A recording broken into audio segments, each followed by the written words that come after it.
बेटा जो atomic orbitals होती हैं जब वो मर्ज होकर मॉलिक्यूलर ऑर्बिटल बनाती हैं तो एज वी डिस्कस कि वो बॉन्डिंग मॉलिक्यूलर ऑर्बिटल होगी और एंटी बॉन्डिंग मॉलिक्यूलर ऑर्बिटल होगी। याद ये रखें कि जो सारा का सारा सिस्टम है वो इस बात पे डिपेंड कर रहा है कि एनर्जी ऑफ सिस्टम क्या है। अगर एनर्जी सिस्टम की कम होती चली जाती है तो ऑटोमेटिकली स्टेबिलिटी बढ़ती चली जाती है। Lesser is the energy, greater is the stability. Lesser is the energy, greater is the stability. Aufbau principle का भी यही कॉन्सेप्ट है, इसीलिए कम एनर्जी वाली एटॉमिक ऑर्बिटल पहले बढ़ती है और ज्यादा एनर्जी वाली बाद में बढ़ती है। ठीक है, ठीक इसी तरीके से जब यहां पर एटम के अंदर इलेक्ट्रॉन भरते हैं तो 1s पहले भरेगा, 2s उसके बाद भरेगा, उसके बाद 2p भरेगा, सब में एक एक इलेक्ट्रॉन हैंड्स रूल के हिसाब से, और उसके बाद इलेक्ट्रॉन की पेयरिंग होगी। जो सारे रूल्स एटॉमिक ऑर्बिटल्स के भरने में लगते हैं वही सारे रूल्स मॉलिक्यूलर ऑर्बिटल्स के भरने में भी लगेंगे। ठीक है, अब जैसे हम ये बता रहे थे कि जब भी एटॉमिक ऑर्बिटल्स आपस में मर्ज होती हैं तो वो पेयर में मर्ज होती है, और उस पेयर में जो दो एटॉमिक ऑर्बिटल मर्ज हो रही है उसकी एनर्जी एग्जैक्टली सेम होगी, और जो दो मॉलिक्यूलर ऑर्बिटल मिलेंगी उसमें से एक बॉन्डिंग होगी और एक एंटी बॉन्डिंग होगी। बॉन्डिंग मॉलिक्यूलर ऑर्बिटल की एनर्जी उन दोनों एटॉमिक ऑर्बिटल्स की एनर्जी से जो आपस में मर्ज हो रही थी उससे कम होगी, जबकि एंटी बॉन्डिंग मॉलिक्यूलर ऑर्बिटल की एनर्जी उन दोनों से ज्यादा। ठीक है, बॉन्डिंग की कम और एंटी बॉन्डिंग की ज्यादा। ठीक है ना, यहां पर अगर देखें तो एक एस ऑर्बिटल गोल होती है, एक न्यूक्लियस सेंटर में होता है, दूसरी एस ऑर्बिटल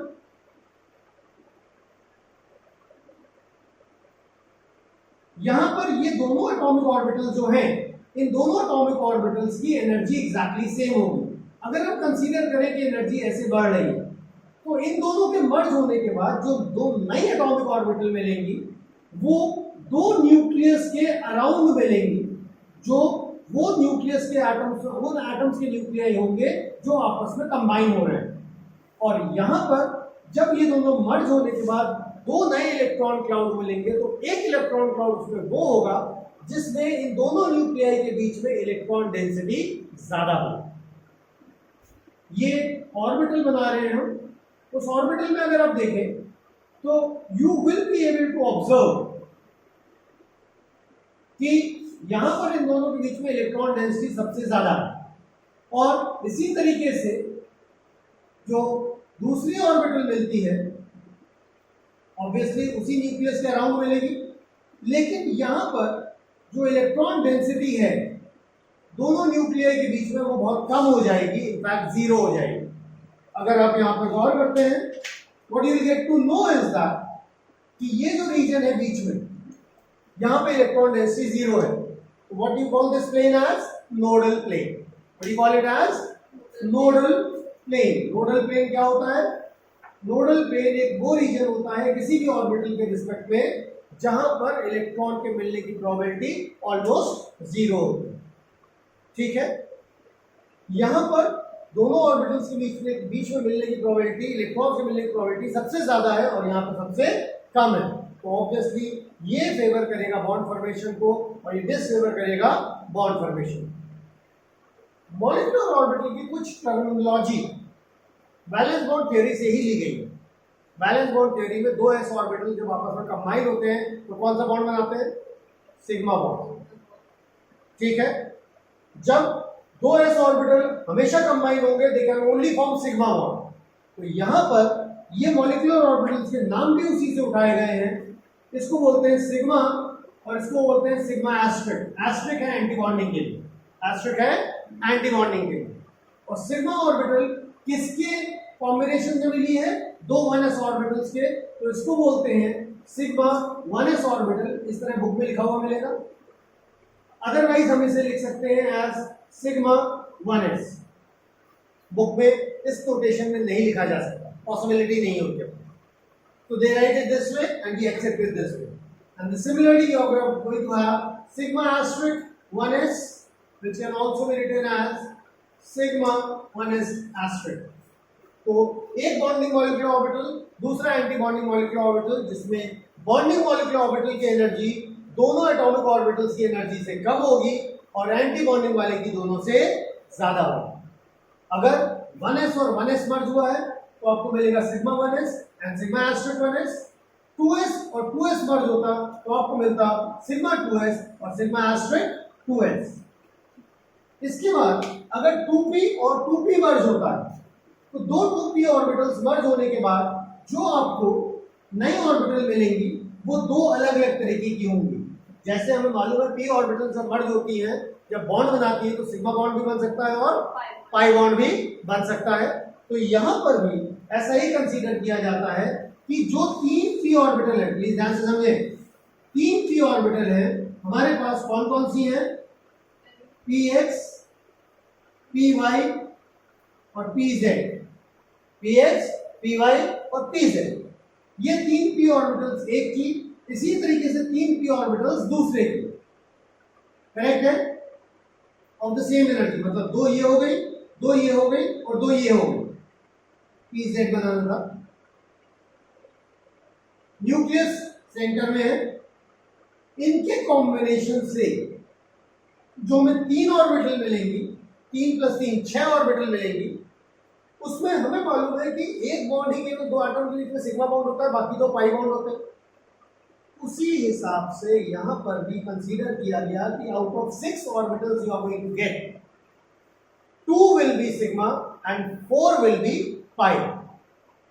ठीक है, जिसमें सिग्मा की आधी बॉन्डिंग होगी, आधी एंटी बॉन्डिंग होगी, और पाई की भी आधी बॉन्डिंग और आधी एंटी बॉन्डिंग। मतलब कुल मिला के आपको एक सिग्मा बॉन्डिंग, एक सिग्मा एंटी बॉन्डिंग, दो पाई बॉन्डिंग और दो पाई एंटी बॉन्डिंग ऑर्बिटल मिलेंगे। अगर हम केवल कंसीडर करें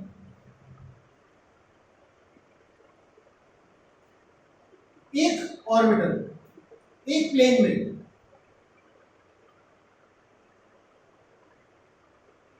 ये दोनों क्योंकि हेड ऑन ओवरलैप करती हुई दिखाई दे रही हैं, इसलिए इनसे कंसीडर करते हैं कि सिग्मा बॉन्ड बनेगा और इससे जो ऑर्बिटल मिलेंगी वो सिग्मा मॉलिक्यूलर ऑर्बिटल होगी। तो सिग्मा मॉलिक्यूलर ऑर्बिटल में जो इलेक्ट्रॉन डेंसिटी होगी वो दो न्यूक्लियाई के बीच में ज्यादा होगी, दो न्यूक्लियाई के बीच में ज्यादा होगी और अगल बगल कम हो जाएगी। तो आप देख सकते हैं टॉफी मिलके तैयार हो गई आपके पास। ठीक है, इस टॉफी के जो दोनों एंड हैं वो न्यूक्लियाई है, उसके बीच में ऑब्वियसली इलेक्ट्रॉन डेंसिटी बहुत ज्यादा है और साइड में इलेक्ट्रॉन डेंसिटी हो गई है कम। यहीं पर अगर यही दोनों न्यूक्लियाई आती और इनके इलेक्ट्रॉन क्लाउड ओवरलैप ना होते ठीक से, बीच में नोडल प्लेन आता,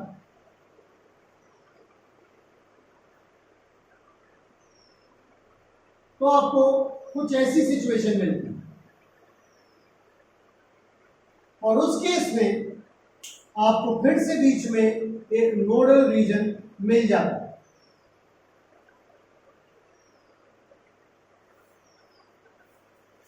तो एक टॉफी के साथ आपको क्या मिल रहा है, दो इंस्ट्रूमेंट खोपड़ी भिड़ाते हुए या दो बॉलिंग पिन्स हेड ऑन एक दूसरे से दूर भागती हुई, करेक्ट।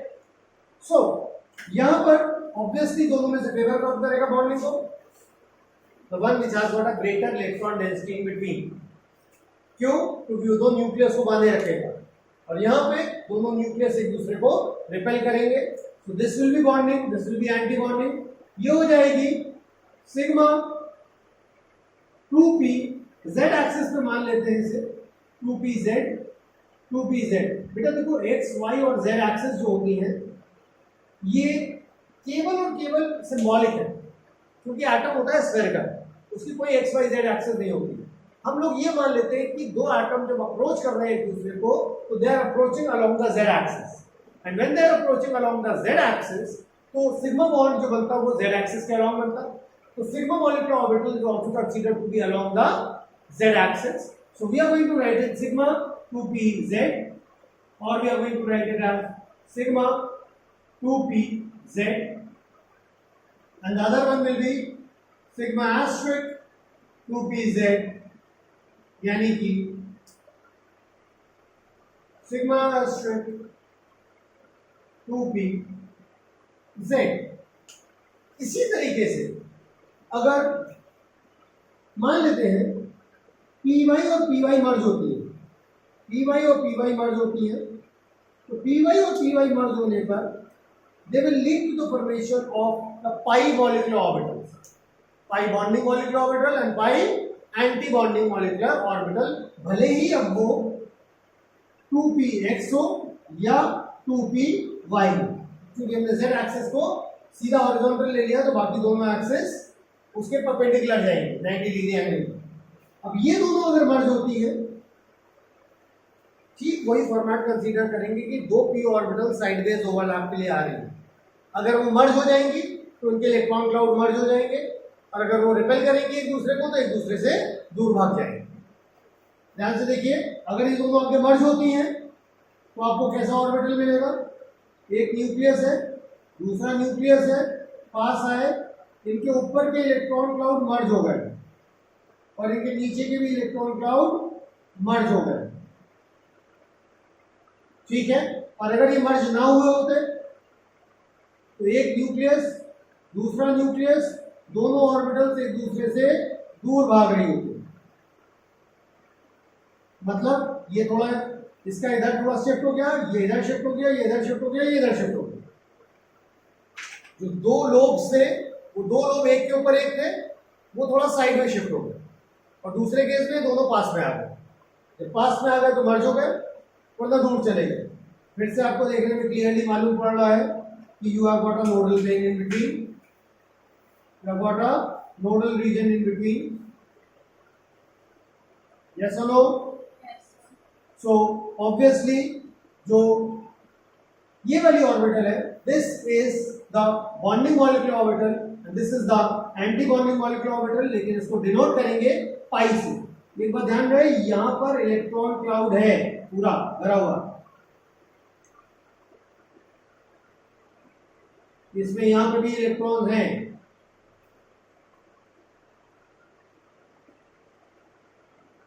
तो this is going to be pi 2p x या पाई 2p y, और ये हो जाएगा पाई एस्ट्रिक 2p x या पाई एस्ट्रिक 2p y।